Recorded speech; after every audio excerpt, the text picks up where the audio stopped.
একটা সময় স্টুডিও থেকে বের করে দেওয়া হয়েছিল, তা নিয়ে মুখ খুললেন মিঠিজোড়া সিরিয়াল খেতা স্রোত ওরফে স্বপ্নীলা চক্রবর্তী।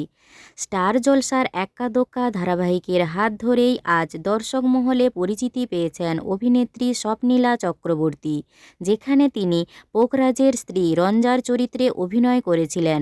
তবে এই মুহূর্তে তিনি জি বাংলার জনপ্রিয় ধারাবাহিক মিঠিজোড়াতে ছোট বোন স্রোতের চরিত্রে অভিনয় করে দর্শক মহলে প্রচুর প্রশংসিত হয়েছেন।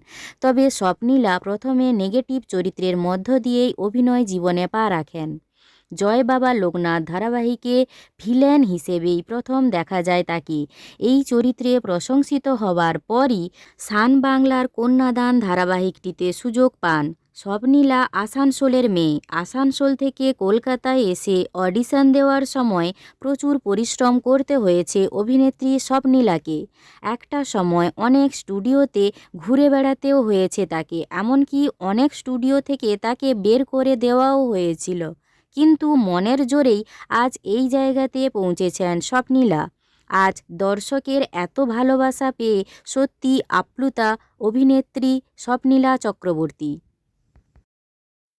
ভিডিওটি ভালো লাগলে একটি লাইক করে পিউ14 পেজটি ফলো করুন।